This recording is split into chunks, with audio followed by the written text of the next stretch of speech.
Voy a pedirles, por favor, si buscan Hechos de los Apóstoles, capítulo 2.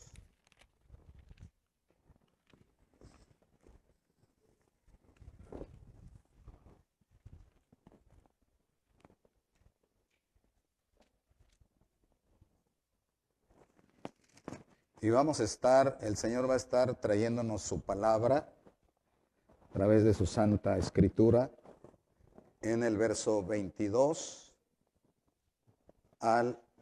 en adelante. Así que mantenga su Biblia abierta, Hechos 2, 22.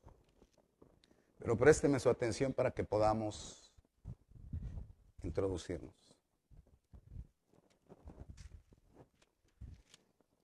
El apóstol Pedro, que en otro tiempo fuera cobarde, egoísta y carnal, y que negara 3 veces al Señor, maldiciendo y jurando, no conozco a ese hombre, ahora transformado por la presencia, la llenura y el poder del Espíritu Santo, da testimonio con gran poder y con gran valor acerca de Jesucristo. Y es así, hermanos, que en Hechos 2, 22 en adelante estaremos teniendo y estaremos viendo el primer mensaje evangelístico de Pedro. ¿Qué es lo que tenemos en esta porción, hermanos? El primer mensaje evangelístico de Pedro. ¿De qué trata este primer mensaje evangelístico? ¿De qué trata? Dice el verso 22, dice de la siguiente manera: varones israelitas, oíd estas palabras. ¿Qué? Jesús Nazareno. Hasta ahí, déjele hasta ahí. Jesús Nazareno. Ahorita vamos a ver más, por supuesto, pero quiero que note, cuando él llama la atención a la gente, le dice: escuchen esto, estas palabras, Jesús Nazareno. Entonces, el mensaje evangelístico, ¿de quién habla? De Jesús. El mensaje evangelístico habla de Jesús. Jesús es el centro del evangelio, pues Jesús mismo es el evangelio encarnado. Jesús mismo es el evangelio en persona. Jesús es el evangelio en persona. Entonces, el mensaje del evangelio es que las buenas, ayúdeme, las buenas noticias de salvación en Jesucristo por su muerte y resurrección. Así que escuche, el mensaje evangelístico habla de Jesús. ¿Por qué de Jesús? Porque Él es el centro del evangelio, porque Él mismo es el evangelio encarnado, el evangelio en persona, y porque el evangelio es las buenas noticias de salvación en Jesucristo por su muerte y su resurrección. Así que el mensaje evangelístico habla de Jesús. Y mire de lo que habla. Vamos a leer si está aquí. Habla de su ministerio, de su muerte, de su resurrección, de su ascensión y de su entronización. Ahorita vamos a ver qué es eso. Habla de su ministerio. Entonces, el versículo 22 que va a estar aquí, y usted lo tiene en su Biblia, pero aquí está, ¿cómo dice? Varones israelitas, oíd estas palabras. Jesús Nazareno, varón aprobado por Dios entre vosotros, con las maravillas, prodigios y señales que Dios hizo entre vosotros por medio de él, como vosotros mismos sabéis. Entonces les está diciendo el ministerio libertador, el ministerio sanador, el ministerio perdonador de Cristo, así como los grandes milagros y las maravillas, demostraron que el Padre Celestial estaba con Jesús, pero además estaba en Jesús, dice, y ustedes mismos lo saben. Entonces, el mensaje evangelístico habla de Jesús y también habla de su muerte. Versículo 23, aquí lo tenemos, dice, a este entregado por el determinado consejo y anticipado conocimiento de Dios, prendisteis y matasteis por manos de inicuos, ¿qué? Crucificándole. O sea, les está diciendo, ustedes apresaron y mataron a Jesús crucificándole. Dice, pero lo que estaba ocurriendo es que ustedes estaban cumpliendo con el plan de Dios. El mensaje evangelístico habla de Jesús y habla de su resurrección. Versículo 24 dice, al cual Dios levantó, sueltos los dolores de la muerte, por cuanto era imposible que fuese retenido por ella. Era imposible, dice, era imposible que la muerte detuviera al que es la resurrección y la vida, ¿verdad? Él mismo dijo, yo soy la resurrección y la vida, así que la muerte no puede detenerlo. Dice, era imposible, aleluya. El mensaje evangelístico habla de Jesús y habla también de su ascensión. Versículo 34 dice, porque David no subió a los cielos, pero él mismo dice, dijo el Señor a mi Señor, siéntate a mi diestra. Ok, perdón. Entonces dice, habla de su ascensión, dice, porque David no subió a los cielos. Cuando uno está leyendo la escritura y David está hablando de los cielos, dice, David no subió a los cielos, está explicando el apóstol Pedro, dice, sino que David dijo el Señor a mi Señor. O sea, dijo el Padre al Hijo. Allá está el Hijo, lo está contemplando allá, hablando proféticamente. Entonces está hablando de Jesús ascendido a los cielos. Jesús ascendido a los cielos. ¿Se recuerdan las palabras de los ángeles cuando estaban los discípulos mirando hacia el cielo? Les dijeron, este mismo Jesús que ha sido tomado de vosotros al cielo, así vendrá como le habéis visto ir al cielo. Así que Jesús está en los cielos porque ascendió a los cielos.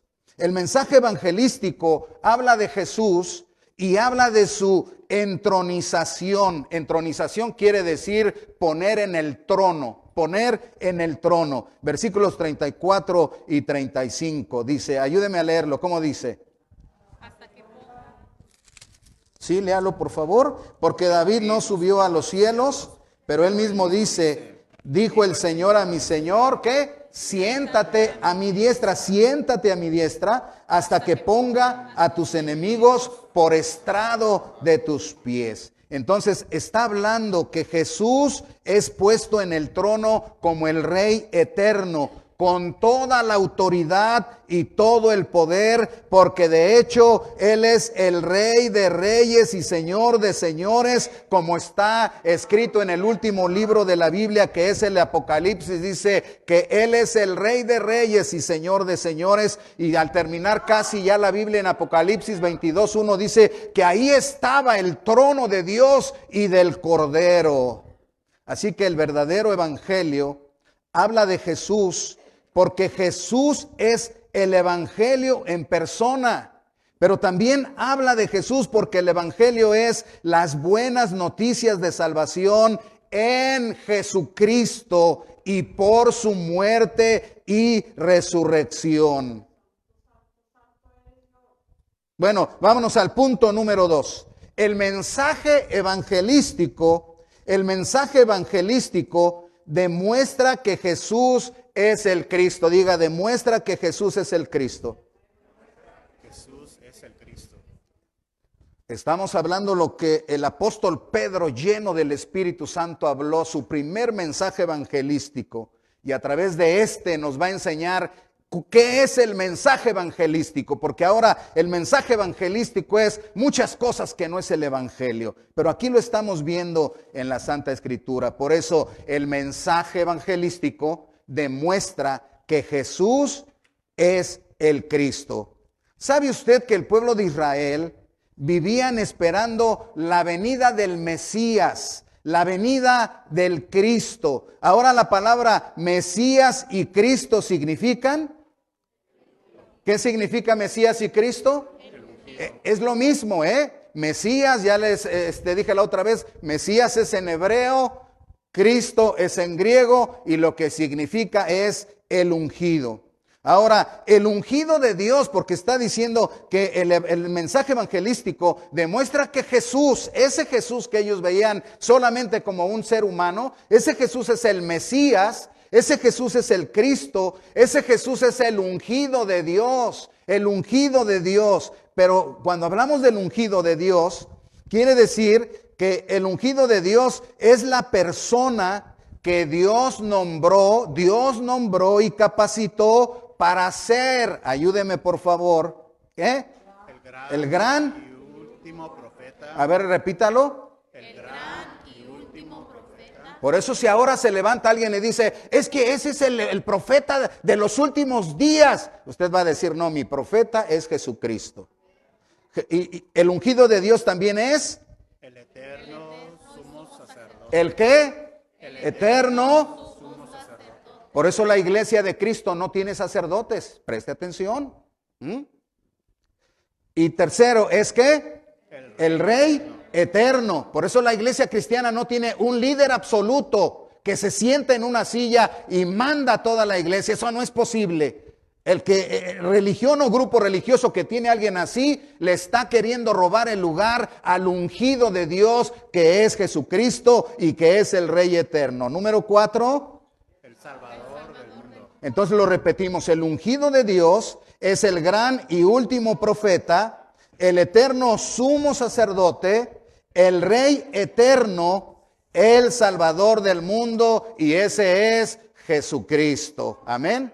Juan 4:42, ayúdeme a leerlo, dice así, aquí está, Juan 4:42 dice, y decían a la mujer, ya no creemos solamente por tu dicho, porque nosotros mismos hemos oído y sabemos que verdaderamente este es el Salvador del mundo. ¿Quién? El Cristo. Está clarísimo cuando uno abre la Escritura y va encontrando el mensaje. Dice, es tan claro. Dice, ya no lo creemos solo porque tú nos anunciaste. Ahora nosotros lo sabemos, lo hemos oído y lo hemos palpado. Dice, sabemos verdaderamente que el Salvador del mundo es el Cristo, es Jesús de Nazaret.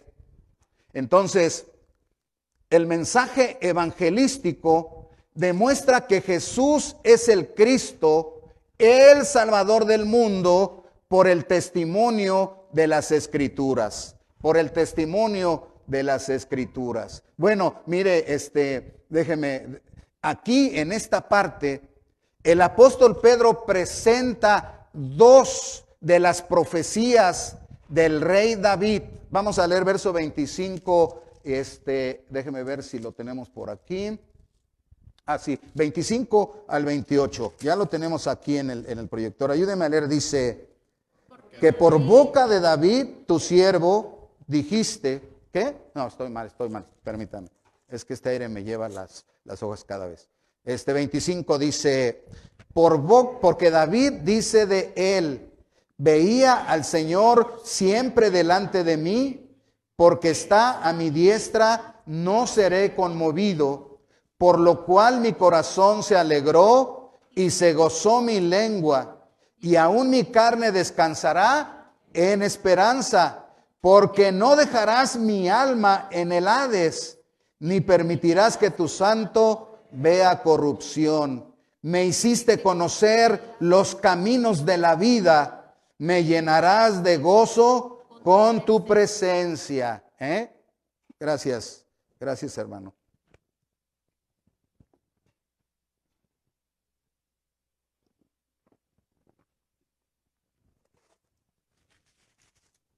Gracias por su paciencia y su comprensión.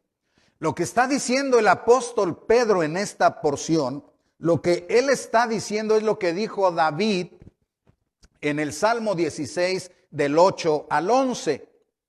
Y lo que está diciendo es que este pasaje no se refiere a David, aunque David lo escribió. Lo que está diciendo esta porción es hablando acerca de Jesús Y lo que está diciendo de Jesús es que aunque Jesús murió, Jesús resucitó. No dejarás su vida en la muerte y no dejarás que su cuerpo se destruya o se deshaga en la tierra, en el sepulcro, sino que dice, me hiciste conocer los caminos de la vida. O sea, me resucitaste y me llenarás de gozo y de felicidad con tu santa presencia.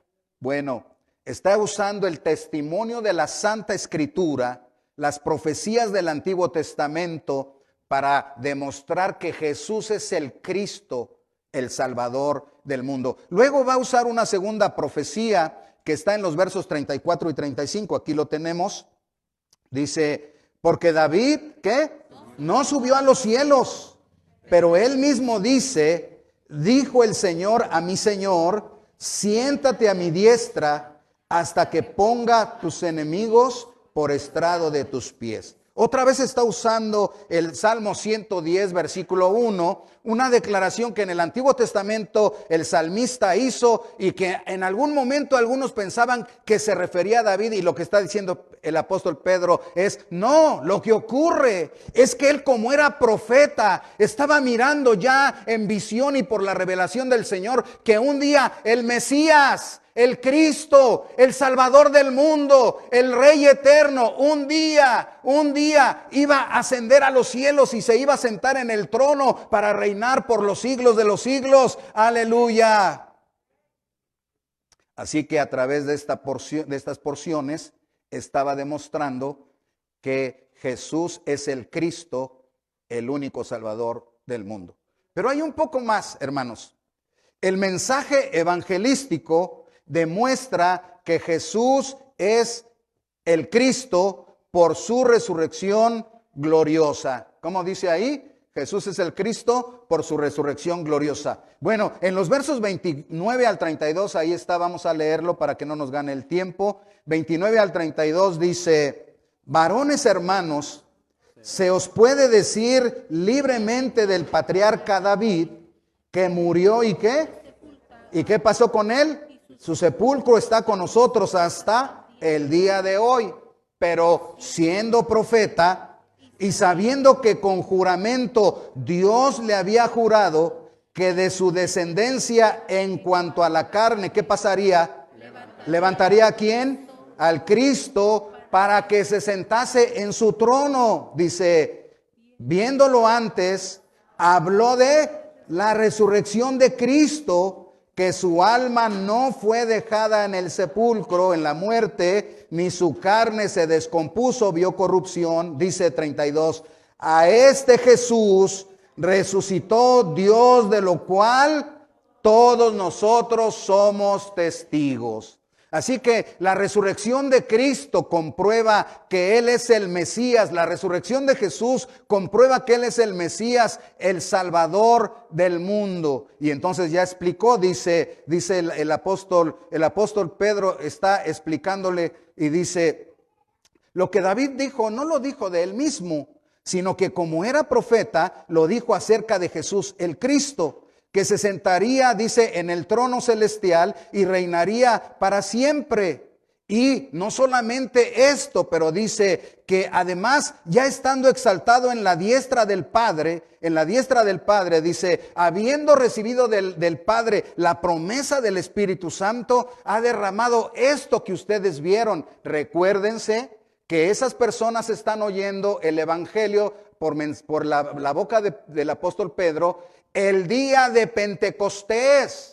Acuérdense que había habido un estruendo fuerte, un ruido fuertísimo, que la gente se quedó. ¿Qué pasó? Una explosión. Y luego las lenguas de fuego aparecidas en las cabezas de los apóstoles y los 120 creyentes que estaban ahí en ese lugar. Y entonces empezaron a hablar en lenguas, ya dijimos, lenguas humanas, en lenguajes árabe, persa, babilonio, egipcio. Y la gente estaba maravillada porque les oían en su propio lenguaje. Gente que nunca estudió, estaba hablando un lenguaje fluido y estaba hablando las maravillas de Dios. Entonces están ahí atónitos y dice Pedro, varones israelitas, lo que está pasando en esta hora, y empezó a hablar de Jesús. Empezó a hablar de Jesús y ahora les dice, les voy a demostrar que Jesús es el Mesías, Jesús es el enviado de Dios, Jesús es el que estaban esperando por años y años y años, Jesús es el ungido de Dios, es el Rey eterno y es el único Salvador del mundo, y su resurrección comprueba que Él es el Mesías, porque la Escritura dice, ellos sabían de David, del rey David, y dice, David dijo esto, pero era el Espíritu Santo, y nosotros somos testigos de su resurrección. Entonces Jesús es el Cristo, el único Salvador del mundo. Entonces déjeme, ayúdeme, déjeme ver si lo tenemos aquí. Sí, donde dice el testimonio. Vamos a leer, dice, el testimonio de las, ¿sí está? Ayúdeme a leer, nomás déjeme le digo que a través, déjeme le digo esto para que entienda por qué leemos esto. Lo que quiere decir el apóstol Pedro es que el testimonio es firme, claro, contundente, es tan evidente que no deja lugar a dudas ni a discusión, porque ahora sí, el testimonio de las Santas Escrituras, el testimonio de los profetas, ayúdeme, del Antiguo Testamento, el testimonio de los apóstoles del Nuevo Testamento, el testimonio del Espíritu Santo, comprueban que Jesús es el Cristo, el único Salvador del mundo. Gloria sea a su santo nombre. Entonces, punto número 3. El mensaje evangelístico llama al arrepentimiento y a la fe en Jesucristo. Léalo por favor. El mensaje evangelístico llama al arrepentimiento y a la fe en Jesucristo. Así es como predicaban los apóstoles. Así es como les enseñó el Señor Jesucristo. Les dijo, ¿no sabían que está escrito que se cumpla todo lo que está de mí y que luego en mi nombre se predique el arrepentimiento y el perdón de pecados, empezando desde Jerusalén hasta todo el mundo? Y ahora Pedro, que había oído las palabras del Maestro, ahora Pedro, ungido, llenado del Espíritu Santo, capacitado por el Espíritu Santo, está hablando el Evangelio de Jesucristo. Y entonces ahora llama al arrepentimiento y a la fe en Jesucristo. Esta es una parte olvidada en el evangelio moderno, hermanos. Porque ¿sabe qué quiere hacer el evangelista moderno? El evangelista moderno quiere caerle bien a la gente. El evangelista moderno quiere que la gente responda a algo que él va a decir, y entonces tiene que agradar sus oídos para que la gente responda. Por ejemplo, le está diciendo que todas las cosas están bien, que va a ser sano, que va a recibir riqueza, que toda su vida va a ser una cosa maravillosa, pero nunca le dice arrepiéntete de tus pecados. Claro que cuando la gente le dice el que cree en Jesucristo va a tener salud, va a tener dinero, va a tener prosperidad, va a tener una vida maravillosa y se va a ir al cielo. ¿Quiénes quieren a Jesús? Todo mundo va a decir yo lo quiero, pero ese no es el evangelio. El evangelio llama al arrepentimiento y a la fe en Jesucristo. Primeramente el evangelio habla de Jesús, no de que nos va a ir bien, de que tenemos que prosperar, de que las cosas tienen que ser maravillosas. Todos queremos eso, pero eso no es el evangelio. El evangelio demuestra que Jesús es el Mesías, el Salvador del mundo. No te promete, ha oído ese, pare de sufrir, nunca más vas a sufrir. Cuando Jesús dijo, en el mundo tendrán aflicciones. Pero el evangelio verdadero llama al arrepentimiento y a la fe en Jesucristo. La primera parte es llama al arrepentimiento. Mire, hay 4 pasos en el arrepentimiento. Vamos a leerlo. Dice, convicción, contrición, confesión y conversión. Eso es el arrepentimiento. Ahora escuche para que lo entienda. La palabra convicción quiere decir estar convencido de su culpa y tomar responsabilidad de sus malas acciones. Escúchelo bien, porque si alguien no hace eso, no se arrepiente. Y si no se arrepiente, no recibe perdón. Y si no recibe perdón, vive bajo juicio y condenación. Escuche bien, convicción. Estar convencido de su culpa y tomar responsabilidad de sus malas acciones. No negar su culpa, no excusar su culpa, ni culpar a otros. Yo soy así porque ustedes, mamá o papá, ustedes me hacen que yo sea así, o mis hermanos o la vida. No voy a abundar mucho, pero vamos a ver la escritura mejor. Salmo 51:3. Ya está ahí, ¿cómo dice? Porque yo reconozco mis rebeliones y mi pecado está siempre delante de mí. Yo reconozco, acepto mi culpabilidad, dice. Luego, contrición. Contrición significa sentir pena, dolor, tristeza por haber pecado.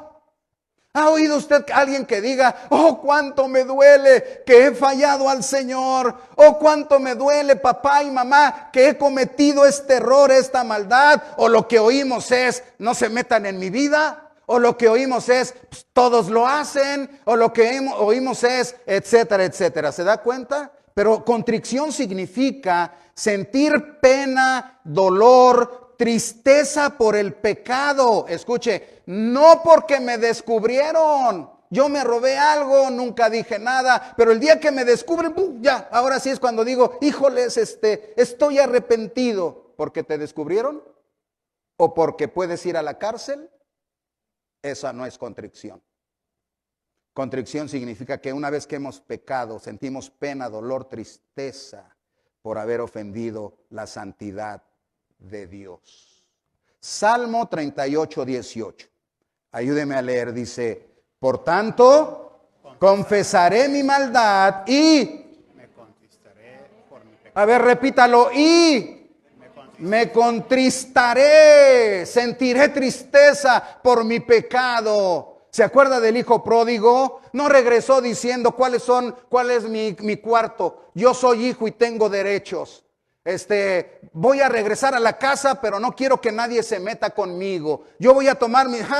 Eso no es arrepentimiento. Eso yo lo llamaría soberbia y rebelión. Pero aquí dice... Yo me contristaré. ¿Se acuerda del hijo pródigo? Voy a ir y le voy a decir, Padre, he pecado contra ti, reconozco mi falta. No merezco ser tu hijo. Dame un cuartito allá. Nomás lo que quiero es verte cuando salgas a tus cosas ahí. Quiero verte, aunque me des un cuarto, no merezco nada. Eso se llama contristarse. Y eso es parte del arrepentimiento. Adelante.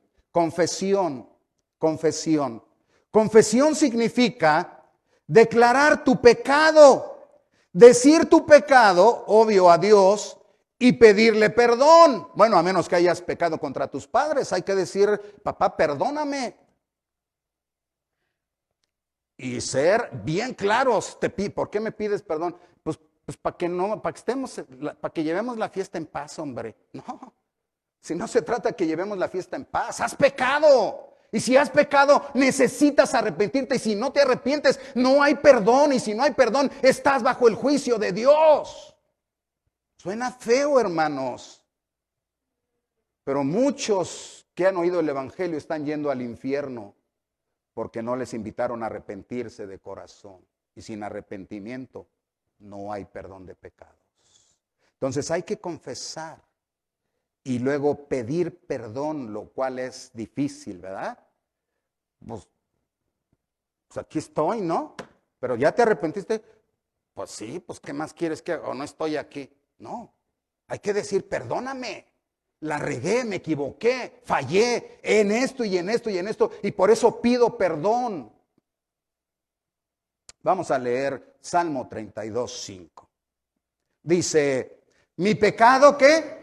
Te declaré y no encubrí mi iniquidad o mi maldad. Dije, confesaré mis transgresiones a Jehová, y tú, Jehová, perdonaste la maldad de mi pecado. Es que Dios es amor, amén. Es que Dios perdona, gloria sea al Señor, pero se requiere confesión y se requiere arrepentimiento real y verdadero, porque aquí dice, no lo encubrí, Señor, no lo escondí, sino te lo declaré. Y entonces dice, te declaré y no encubrí mi iniquidad. Dije, confesaré al Señor, Señor, he pecado contra el cielo y contra ti, y tú, Señor, maravilloso y lleno de amor y de misericordia, perdonaste mi pecado. Aleluya. Finalmente, conversión. Conversión significa apartarse del pecado, cambiar su vida, cambiar su mente, su corazón y su voluntad. ¿Qué quiere decir eso de cambiar su mente, su corazón y su voluntad? Quiere decir cambiar sus pensamientos, cambiar sus sentimientos y cambiar sus acciones, o sea, dejar de pecar, o por lo menos tener el firme deseo de ya no querer hacerlo, Si yo digo, bueno, sí, hombre, la regué, y estoy hablando en una manera, digamos, muy familiar, porque eso es lo que vivimos todos los días. Yo tengo hijos, y esa es una manera como se convive. Aunque estamos hablando del arrepentimiento hacia Dios, pero tal vez haciéndolo muy familiar es fácil de entender, ¿verdad? Cuando a veces, por ejemplo, me acuerdo que una vez una persona me chocó uno de mis carros. Y ya nomás llegó y dijo, pues, ¿qué crees? Le digo, ¿qué? Pues, choqué un carro. Primeramente, ¿por qué lo agarraste si no es tuyo? Ah, no te pongas así. Oye, espérate, ¿cómo no te pongas así? Tomaste un carro que no te pertenece y no tenías permiso, para empezar. Segundo, vas y no tienes cuidado y lo chocas. Tercero, no vienes a pedir perdón y a decir qué puedo hacer para resarcir el daño. Vienes a decir nomás, pues ya pasó y qué. Entonces, dice aquí, conversión es apartarse del pecado, cambiar de vida. Tengo que tener el firme deseo. Ya no quiero vivir igual, Señor. Deje el hombre malvado sus caminos malos y vuélvase al Señor, dice la palabra del profeta. Dice así, el profeta Isaías así se paró, mire, así se paró. Deje el impío, malvado, sus caminos malos y vuélvanse al Señor. Si quizá Él sea grande y maravilloso para perdonarles. Por eso a los profetas los odiaba a la gente y los quería matar. De hecho, a todos los profetas los mataron, dice la Santa Escritura, porque ese no era un mensaje que gustaba. Les gustaba que vinieran otros profetas que decían, así dice Jehová, la bendición viene a ti, la prosperidad, la paz, la calma, todas las cosas te van. Ese sí habla la palabra de Dios, pero este profeta que viene y nos acusa. ¿Quién es él para acusarnos de nuestras acciones? Bueno, no quiero, debo de avanzar. Proverbios 28:13, aquí está, dice, el que encubre sus pecados, ¿qué? No prosperará, mas el que los confiesa y se aparta, entonces, ¿qué? Alcanzará la misericordia del Señor, Así que tenemos que presentar el evangelio y decir, llamar al arrepentimiento y decirle, tienes que aceptar tu culpabilidad y luego tienes que contristarte por tu pecado y luego tienes que confesárselo al Señor y luego tienes que estar dispuesto a cambiar tu vida, a no seguir igual, porque si no hay deseos de cambiar, el arrepentimiento no se ha completado. No más, entonces, pero ya dije que me arrepiento. Algunas veces es porque me meto en problemas, algunas veces es porque me descubrieron, algunas veces es porque siento un poco de remordimiento, pero se tiene que completar.